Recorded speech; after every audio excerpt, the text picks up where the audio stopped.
Matilda. 1. They had a son called Michael and a daughter called Matilda, and the parents looked upon Matilda in particular as nothing more than a scab. A scab is something you have to put up with until the time comes when you can pick it off and flick it away.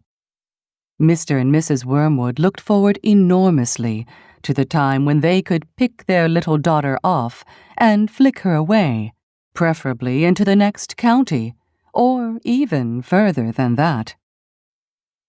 It is bad enough when parents treat ordinary children as though they were scabs and bunions, but it becomes somehow a lot worse when the child in question is extraordinary, and by that I mean sensitive and brilliant.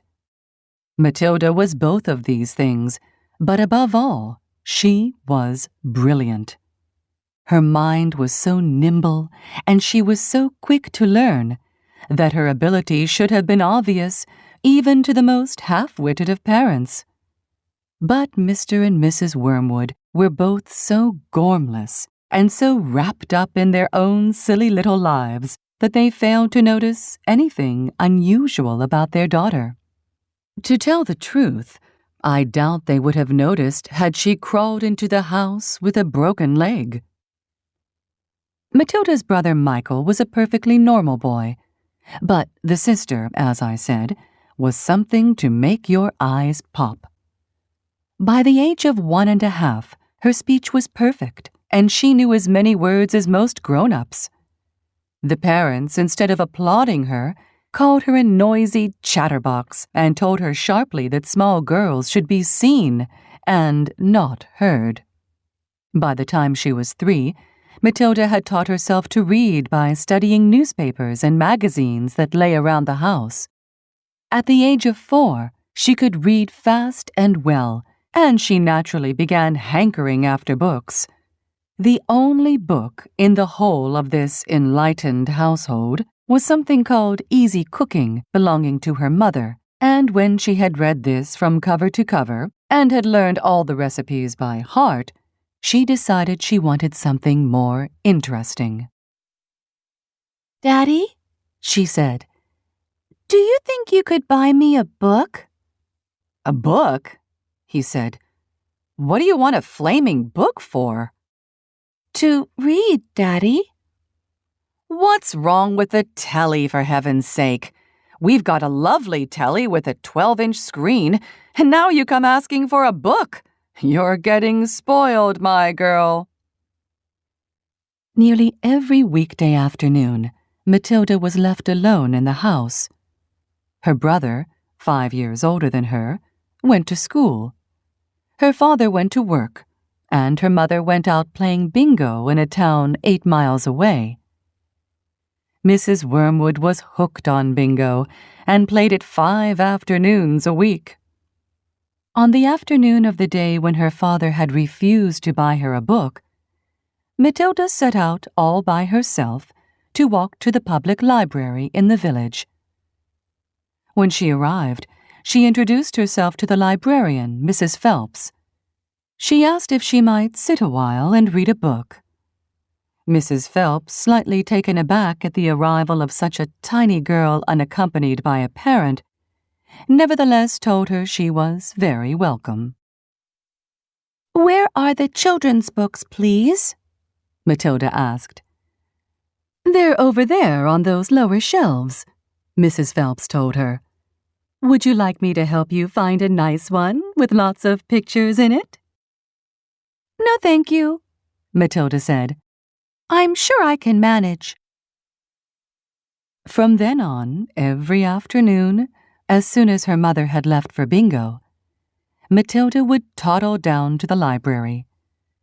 The walk took only 10 minutes, and this allowed her 2 glorious hours sitting quietly by herself in a cozy corner devouring one book after another. When she had read every single children's book in the place, she started wandering round in search of something else. Mrs. Phelps, who had been watching her with fascination for the past few weeks, now got up from her desk and went over to her. Can I help you, Matilda? She asked. I'm wondering what to read next, Matilda said. I've finished all the children's books. You mean you've looked at the pictures?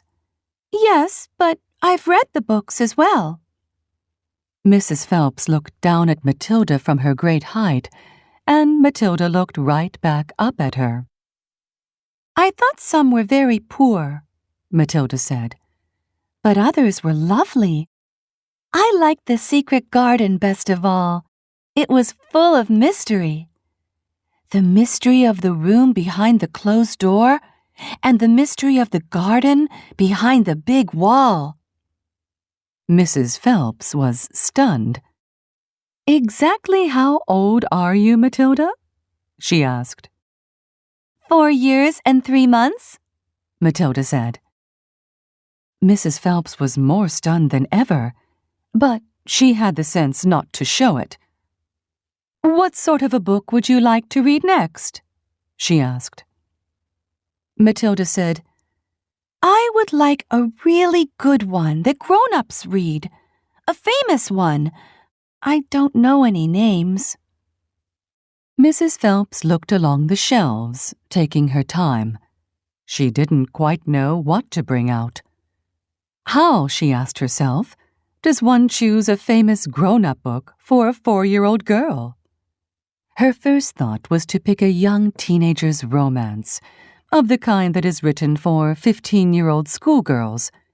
But for some reason she found herself instinctively walking past that particular shelf. Try this, she said at last.